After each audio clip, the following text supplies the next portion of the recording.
Welcome back, this is Vault. I hope you enjoy. Our target is the Silver Seal, and the next step on that route is this world event, the Shelled Mosquito Nest.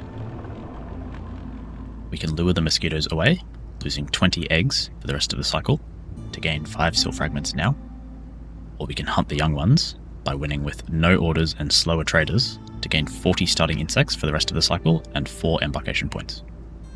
Winning without orders and with restricted trade will be the most difficult challenge we've attempted so far on this profile, but starting with 40 food in every future settlement is definitely worth that challenge. We are once again in the Marshlands with its giant resource nodes and bonuses to gathering. We didn't use those bonuses at all in the last settlement, but the giant resource nodes in particular will be useful in a longer game without orders, so we'll be on the lookout for large gathering camps in our blueprints. I think we have a pretty clear caravan choice. This frog caravan has an extra villager and extra starting goods when compared to the others. We unlocked embarkation building materials after our last settlement. I think the planks are a little too expensive at 3 points, but we can bring in the cheaper bricks to help make our early buildings. Also bring in the cheap meat and some wood and villages for a faster start. Despite the increased challenge of the world event, I'm also going to raise the difficulty to Prestige 9, which makes villagers work slower on events. With that, we're ready to go.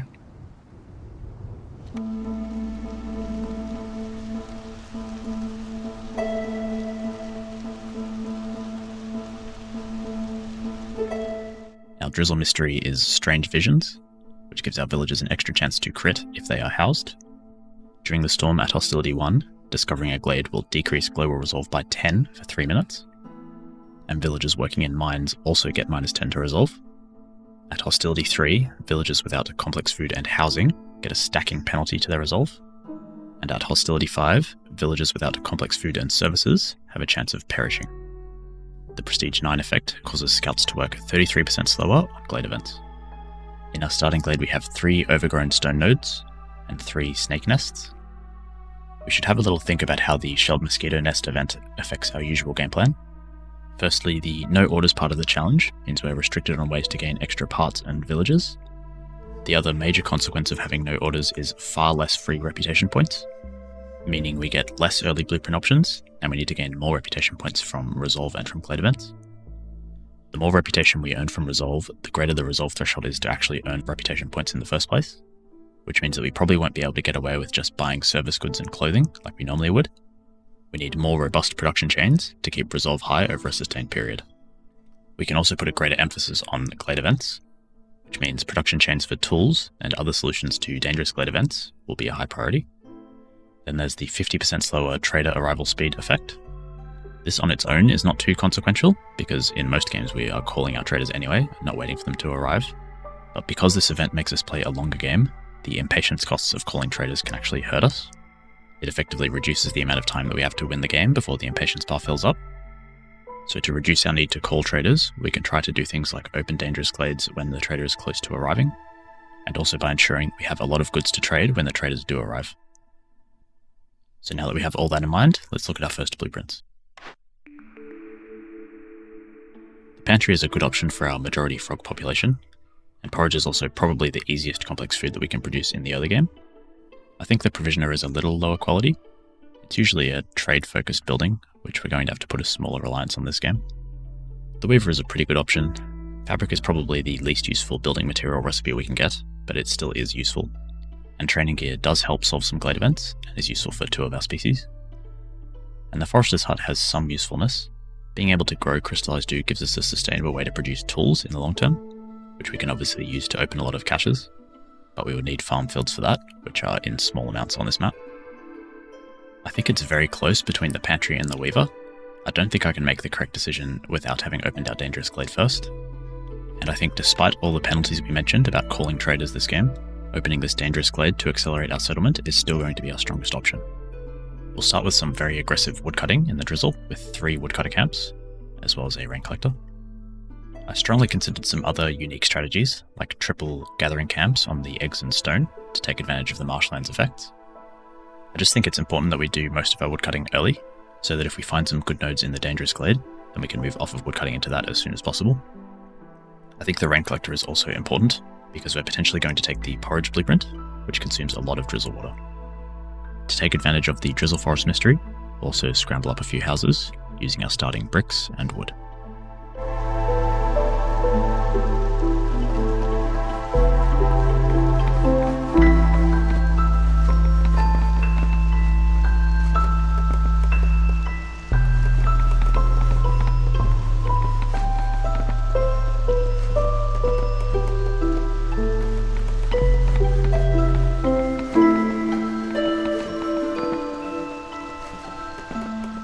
Time for a cornerstone. These are 3 awesome options for a year 1 cornerstone. The delivery line options are likely better than they usually are, because we're going to play a longer game. But I think Crowded Caravan might be the best possible cornerstone for us here.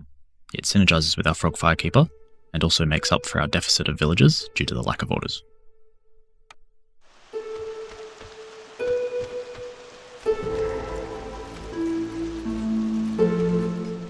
So here's our dangerous glade. We have 2 small stone nodes and some coal and copper veins. There are some large mushrooms, which could be good if we take the pantry blueprint as a porridge input, but we'll need the large herbalist camp to gather it. Then there's a drizzle water geyser, which also pushes us towards the pantry, but we also found some fertile soil, so the forester's hut is another option. Then we have our glade events, firstly the medium abandoned cache, which we can open for some planks, scout carrying capacity and porridge. Or we can hold off to send to the Citadel later for rep and amber. And lastly, we have the Blightrot Cauldron. If we don't resolve it, rain engines will generate 50% more Blightrot, and we can tear it down, which is free, but generates cysts for producing food, to get planting speed, +3 to dye production, and some boots. Or we can cleanse it with some purging fire and protective gear to gain rep and amber. I'm not particularly impressed by the rewards for tearing it down. I think we can manage the consequences for not completing it in time, so I think we'll hold off on this one to get the extra rep, since it's in such high demand this game.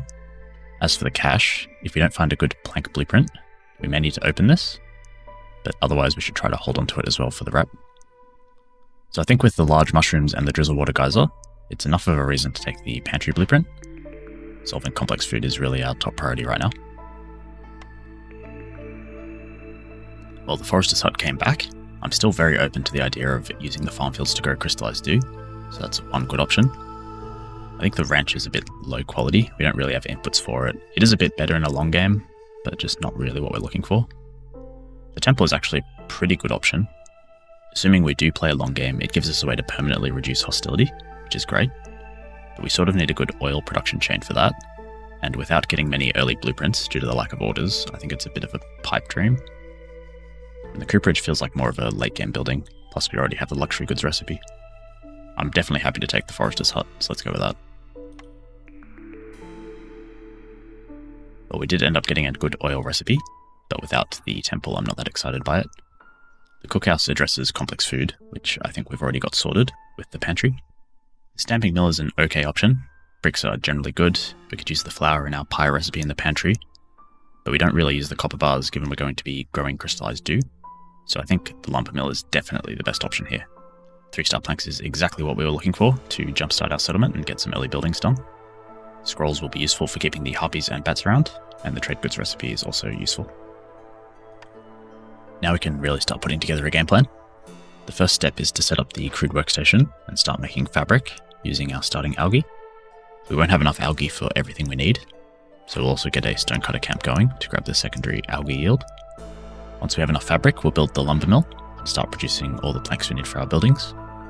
And following that, we'll make the pantry and start producing porridge, using our starting vegetables and eventually some mushrooms from the trees. Shortly after that, we should have the planks we need for the geyser pump to sustain the drizzle water that we need for the porridge. When that's all done, and hopefully before the start of year 2, we'll set up our second hub with a hearth and a warehouse around our forester's hut. Then we'll be able to start growing crystallized dew to eventually put into a tools recipe. For now, we'll ignore both of these glade events. We don't need the planks and the porridge from this cache, so we can hang on to it to get some rep and amber later. And the Blightrot Cauldron will definitely cause some problems next year, but I do think it's worth waiting until we can cleanse it to get the rep. We're still missing some blueprints that we need, like the herbalist camp for these large mushrooms to make porridge in the long term, and a tools recipe to open caches.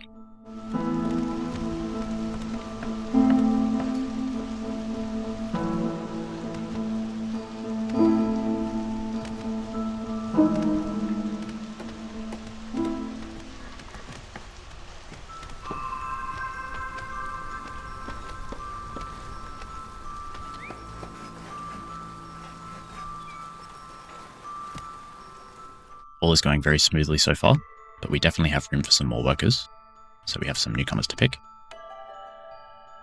Thanks to Crowded Caravan, these groups have 2 extra villages than usual. Ordinarily, I would prefer the caravan with more villages, but this first group brings herbs that represent 4 more porridge production cycles, which doesn't really matter if we find the herbalist camp to gather these mushroom nodes, but our next blueprint is still a long way away. We also don't have any use for this leather in the short term, so I think in this case it actually is better to take the smaller caravan. The first storm is approaching, so the key now is to set up this second hearth to reduce our hostility, and the forester's hut so we can start growing some crystallized dew next to drizzle.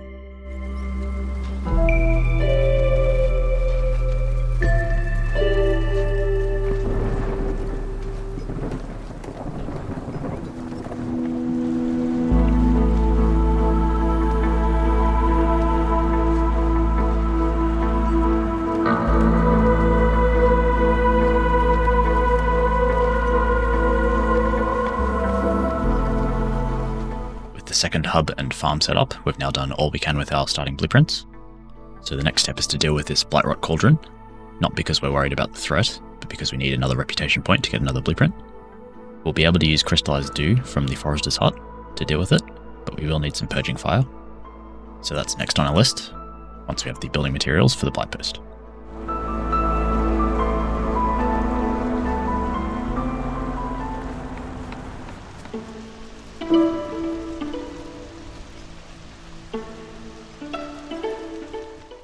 Time for a new cornerstone. Rooty ground is usually one of the best cornerstones in the game. +1 wood production is usually great, and harvesting and planting normally isn't a factor. But in this game with our crystallized dew farm, it's actually going to hurt us a lot. By taking it, we'd probably have to build a second forester's hut and add 2 workers to it. And in return, we're probably just saving 2 workers of labour on the woodcutter camps. It does save us some parts, which is good, but I think it's a bit too much of a side grade here for a legendary cornerstone. Rich Glades is also just mediocre, particularly on Marshlands where we're going to be looking for a giant resource node. So I think we could actually use Blightrot Pruner here. It has a little bit of synergy with the negative effect from our Blightrot Cauldron, and we're going to be able to use our crystallized dew to make pipes, which probably means a lot of rain engines. I think it's actually a pretty solid choice. Between favouring rain engines and comfort buildings, we're almost able to get frogs in the blue for a little resolve push. At the moment it would require a lot of wasted labour, like having frogs sitting in this rain collector when we already have a drizzle water geyser.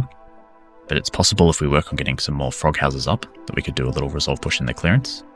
It would make a massive difference in this game without orders to sneak an early extra blueprint like that.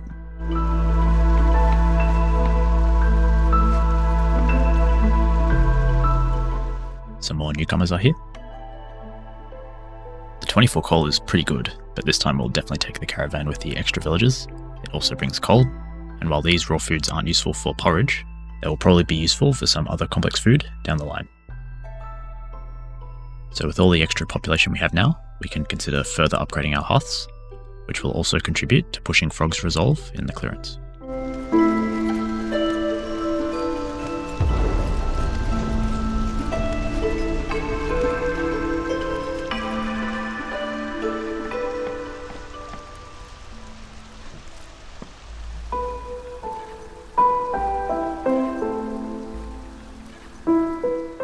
So as expected, we're able to do a little resolve push with the frogs this season. It won't be enough to get a blueprint, but a little reputation is better than none, especially in this game. We're now harvesting our first crop of crystallized dew, which means we'll shortly be able to start cleansing the Blightrot Cauldron. I want to target opening this Forbidden Glade at the start of Year 3. That will match the timing of the first natural trader arriving, and at around the same time we'll also receive 20 amber from completing the cauldron.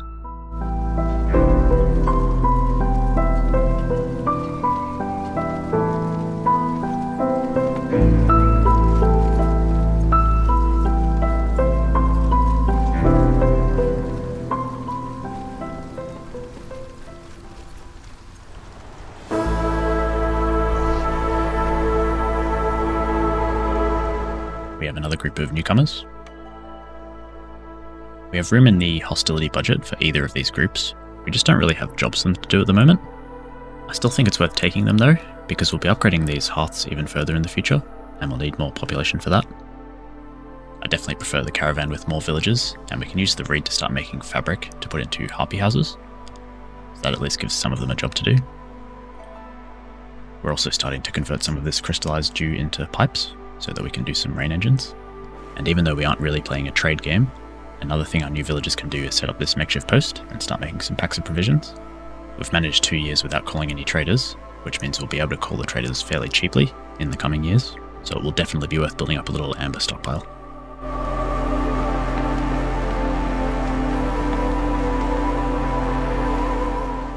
By hiding a lot of our harpies and bats in buildings with rain engines, we've managed to keep everyone in the green, despite being at hostility 2, which is allowing us to run 2 full woodcutter camps during the storm.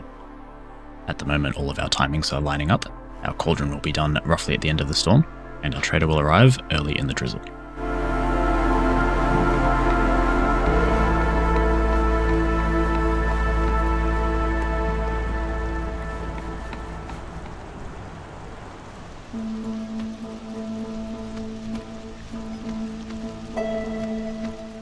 We have a new cornerstone to choose.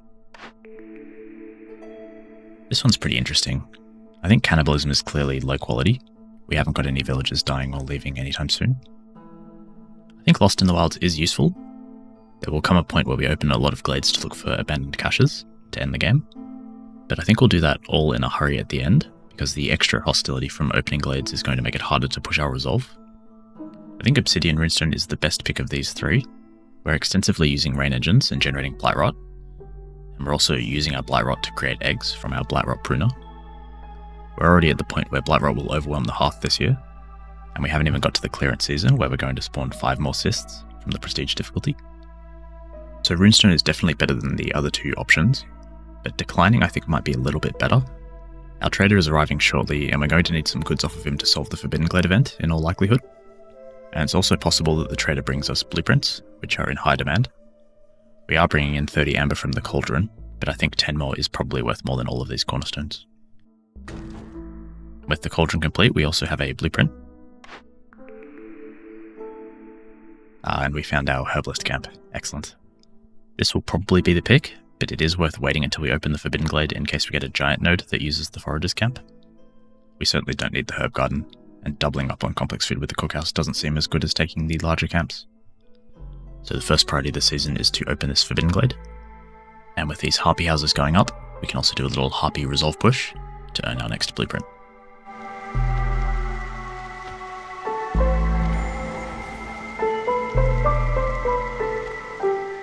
Our Forbidden Glade has a dead Leviathan, which produces a lot of useful goods, but we don't have the Trapper's Camp, so for now it has no purpose for us. There's also a ruined smokehouse that we can salvage for incense and planks, or rebuild to produce jerky, pottery, and incense. And the Forbidden Glade event is the Fisherman Lighthouse. If we don't resolve it in time, we get a permanent debuff to our scout working speed on glade events, and we can burn it down for fuel and increased hostility per firekeeper to get a bunch of assorted goods. Or we can cleanse it for even more hostility to get a converted Fisherman Lighthouse, which gives us 5 sea marrow per minute and counts as a harmony building. However, we will also get 1 impatience point. The rewards for burning it down are plentiful but not that useful, whereas this building that gives us 5 sea marrow per minute is very useful in solving some fuel problems in our hearths, and being a harmony building also saves us a lot of building materials. We can also resolve it fairly easily without even relying on the trader by growing resin in the forester's hut, but we should still see if our trader brings anything useful. He doesn't have any blueprints, but he does have this useful perk to get half a reputation point, very valuable in this sort of game. And with the rest of our amber and some excess crystallized dew, we'll get 1 extra part that we need to build our large herbalist camp. We also need some plant fiber so that we can make fabric into more harpy houses. We can use dye to produce scrolls in the lumber mill, and then packs of lottery goods in the pantry, which is very profitable. And then to ease the strain on our wood income, we'll also buy some purging fire. So we can now pick up the herbalist camp in our blueprints. So we definitely don't need the herb garden, and we don't need the kiln either. Our fuel problem will be solved by the lighthouse. With the grill, however, we could change our game plan with the dye that we just purchased and produce some paste. It's universally liked by our species, so it represents a big resolve push next year. The 3-star skewers recipe is also useful, but only for our bats. The rain mill is definitely inferior. We don't really need the flour recipe, and its paste recipe is worse than the grill. I think the main thing we'd prefer over the grill is a tools recipe, but I think by getting the paste, we're effectively unlocking the next 2 blueprints next year with a big resolve push, so it's better to take the grill now rather than save up some amber to re-roll it, so that we can earn some more blueprints later. So we have a few new priorities now. Number 1 is to set up this herbalist camp and gather the mushrooms we need to restart our porridge production chain. Number 2 is to build this grill and start producing paste. And then once we have the resin from our forester's hut, we'll start working on this Fishman lighthouse.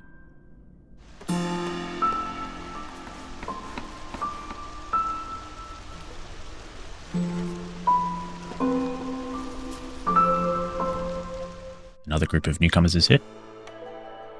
The extra population here will allow us to upgrade our second hearth, so it's definitely worth taking. Both groups have the same amount of newcomers, but we're definitely more starved of bricks than we are of planks. So we'll definitely take the first group.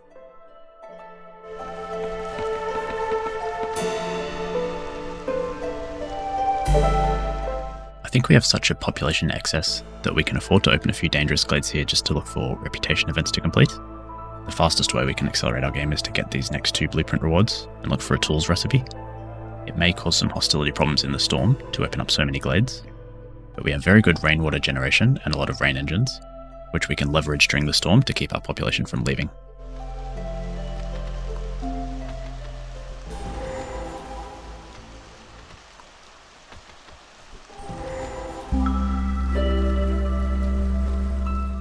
In one dangerous glade there is a large encampment.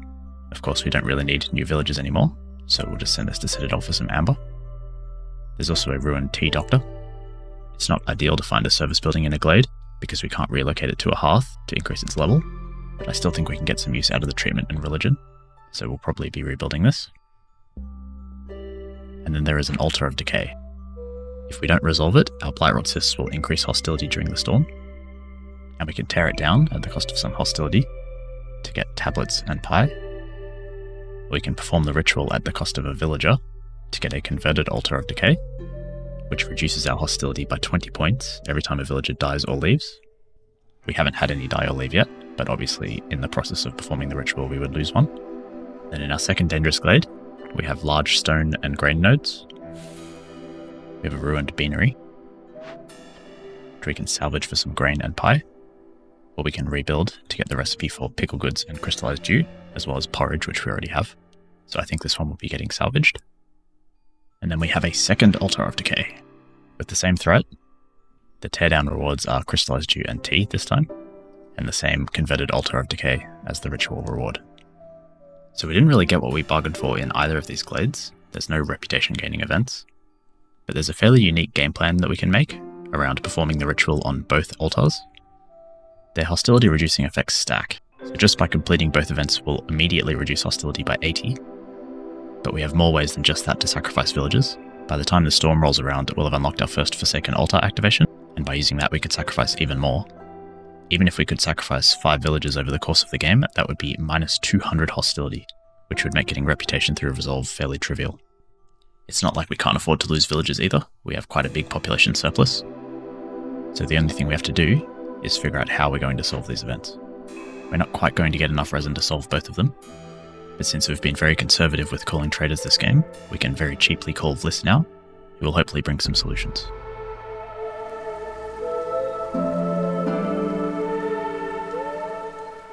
Vliss is here. We can use 30 scrolls to resolve one of the altars, and we will grow 30 resin to resolve the other. It does mean we'll be leaving the Fishman Lighthouse event till next year, but I think we can deal with its negative effect, and I'd rather get these altars of decay online as soon as possible. So by starting the ritual, we now sacrifice our first villager.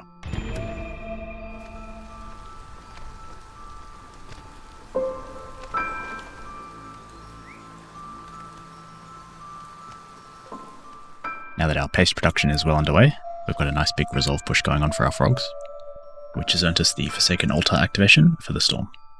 The resin is also now flooding in, so we'll shortly start work on the second Altar of Decay.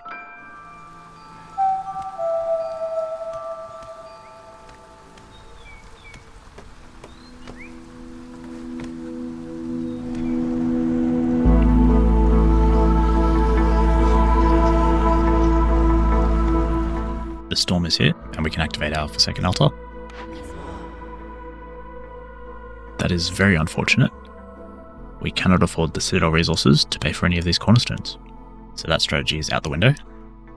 There are still other ways that we can lose villages. It's possible that the Hearth will be overwhelmed by corruption.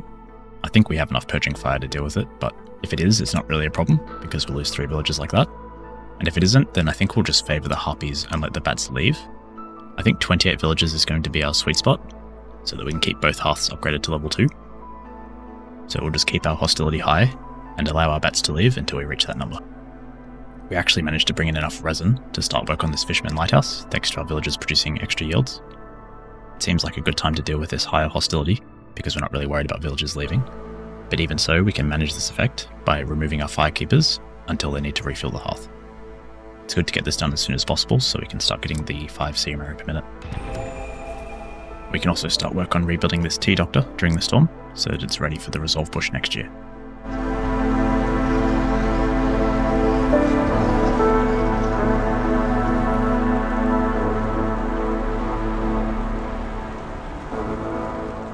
So mission accomplished, we've lost 3 of our Bats, putting us at 28 villages. We actually have a group of newcomers that's nearly arriving, so I think we just lose as many Bats as we can while we can, just to maximise the reputation we get from our Frog and Harpy resolve.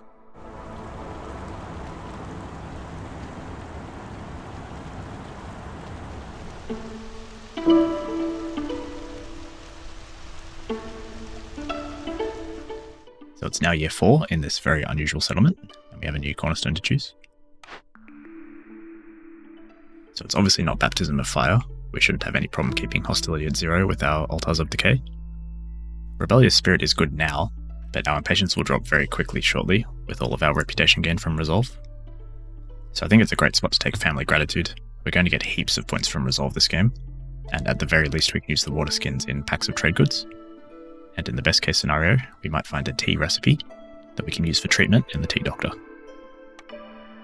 We also have our newcomers.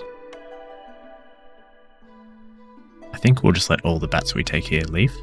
It's far easier to focus on the resolve of 2 species than 3. By the time these 3 Bats leave, we should have something ridiculous like minus 400 hostility. So I think we'll just take this caravan with 2 extra non-Bat villages. These 2 rituals are only a minute away from completing, at which point the resolve push will begin. And this lighthouse's consequence will trigger, but I'm not overly worried about the reduced scout work speed.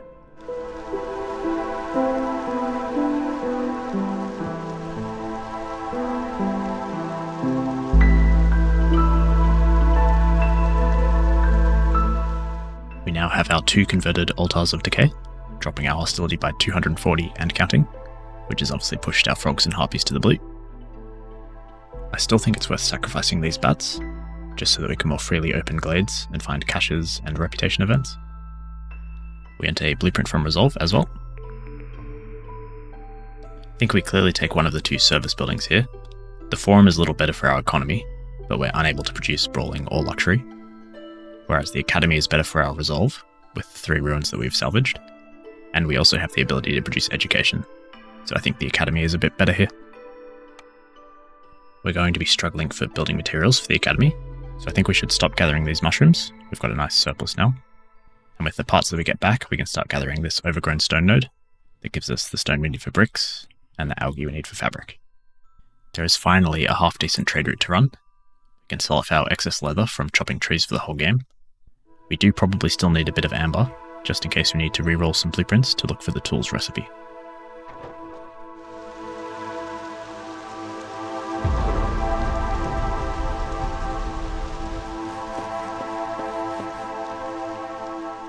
We've earned another blueprint from Resolve. Well, we didn't need to be worried about finding the tools recipe, because it just came to us. It's definitely better than all of the other options. And now we can start using all of the crystallized dew that we've been growing to open some caches.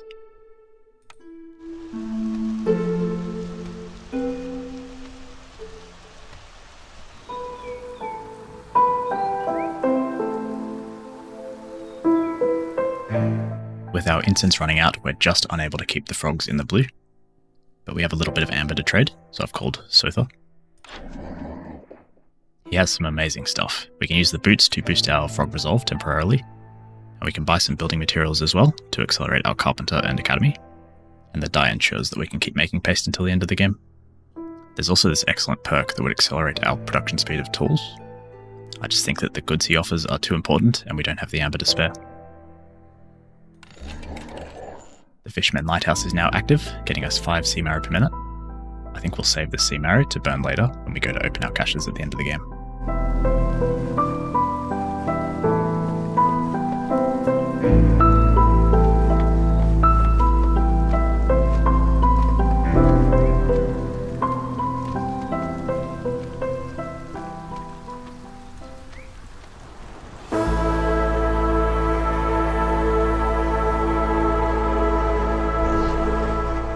Even in the storm, we're managing to keep our species in the blue, at least while we have the boots, which has earned us another blueprint.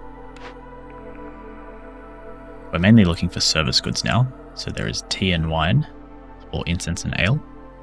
The incense would be a little better, as it services our frogs, but it's a lot harder to produce, requires fuel, which is in short supply. So I think I'd rather take the tea. We have plenty of rainwater and containers, so it should be fairly easy to produce. We can have a little look at what's in our Forsaken Altar.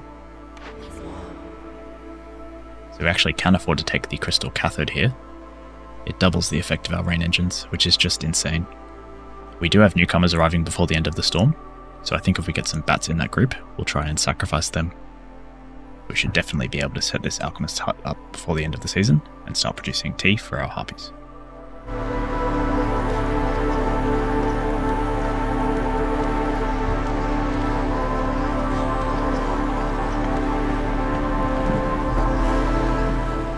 Group of newcomers is here. Ideally we want to take a group with 7 newcomers here, because after exiling 3 we'll be left with 34 villagers, which is enough to have 1 hearth at level 3 and 1 hearth at level 2. So I think we should definitely take this right caravan. The coats are also useful for pushing harpy resolve.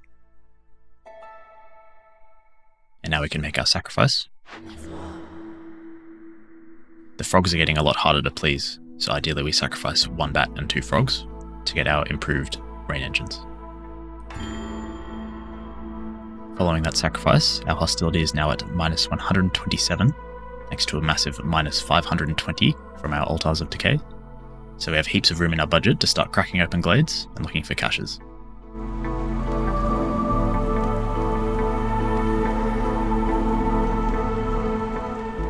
A good start to our dangerous glades. We have a ruin that we can salvage to get 1 resolve point from our academy. We also have a cache that we can get reputation from. And our dangerous glade event, the large destroyed caravan, gets us a little bit of rep for some amber and packs of provisions. I wasn't planning on running this plank trade route because we're using the planks in tools, but we have enough of a surplus to run this and bring in some amber for the glade event.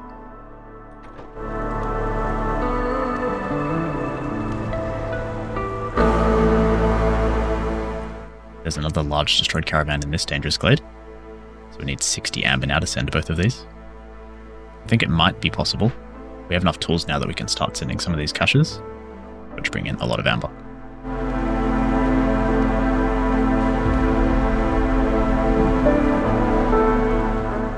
Alright, that should be enough dangerous glades. In this one we have another ruin to salvage, another cache to send, and the petrified gargoyle glade event, which we can tear down for some rep. And hopefully we'll bring in enough stone to be able to resolve it this way. So to sum up, we have 5 caches that we can open for 4.5 reputation points. We have 3 glade events that can get us 2.5 if we complete them, which means we'll just need another 2.5 points from resolve to end the game. The most difficult roadblock to doing it before the end of next year is actually finishing the glade events in time, due to our minus 20% work speed penalty from the Fisherman Lighthouse. But we are bringing in 5 sea marrow per minute from that same event, which will help us resolve them faster. We can reevaluate in clearance and see if we need to open some more glades and find some more caches.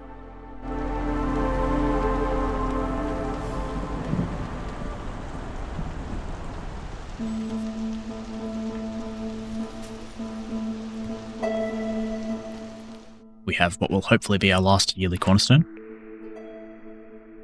None of these contribute in any way to our plan to win the game, so it's an easy decline. We can even use the amber in the destroyed caravan events. We also earned a blueprint from Resolve during the storm. I don't think we'll take the time to build any of these buildings. but the coats recipe is probably the most useful here.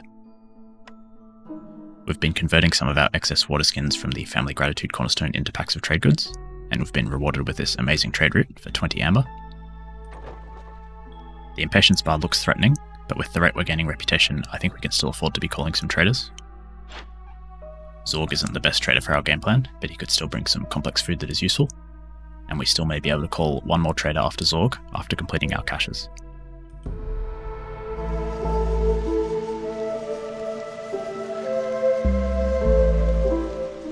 Zorg is here.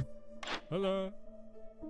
He doesn't really have anything useful to our resolve, but we can at least buy some tools off of him to open some caches a little bit earlier.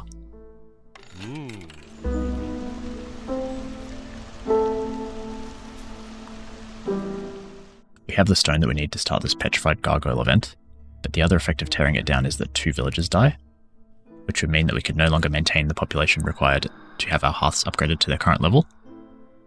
And right now that would cause our frogs to drop out of the blue. So we'll consider starting this gargoyle event later, or not at all.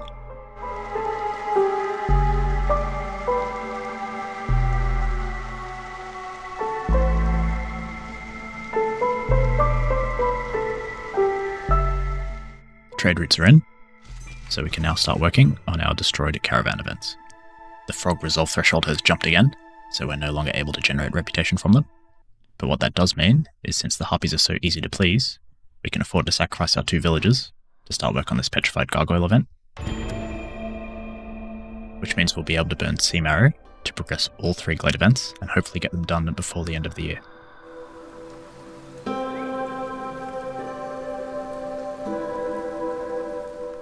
We have 2 more blueprints from our caches and resolve. I think the only building we're really looking for is actually the Trapper's Camp, so that we can start gathering the dead Leviathan for its Sea Marrow. We will have some amber to reroll after all of our caches are complete, but we don't have it right away because we need to use this for our glade events. We're not going to use any of these buildings, so let's just look at our next set. No luck here either. We're going to get 1 more blueprint once we complete our next large cache, which will also give us the amber we need to reroll. So I'm happy to just pick any here and wait for our next one. We have room in our impatience to call our last trader, so we might as well do it to see if there's anything that accelerates the game any further.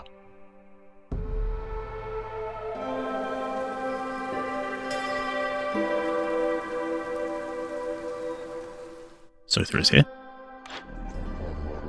There are no goods or perks here that help us accelerate our glade events any further, so I think completing these glade events by the end of the year is looking more and more unrealistic.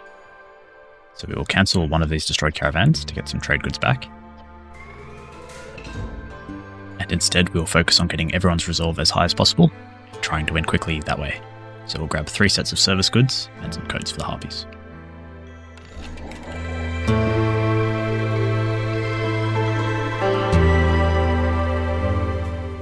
We've unlocked our last blueprint. I think we can actually make use of this weaver. We can scramble it up and make some boots before the storm.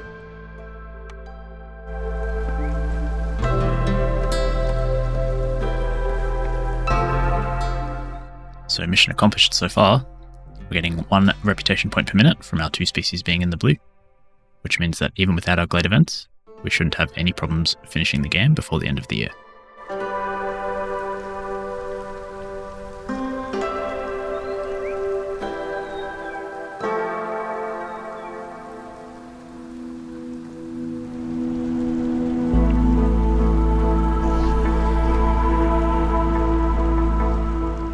Everything is well and truly under control for this storm. We're easily keeping our species resolve in the blue. And on top of that, we've still got 2 caches to send if we really needed to. So thank you for watching this very long game. Shelled Mosquito Nest is a great world event. It really pushes you to play in ways that you wouldn't normally otherwise, but it does force you to play a longer game.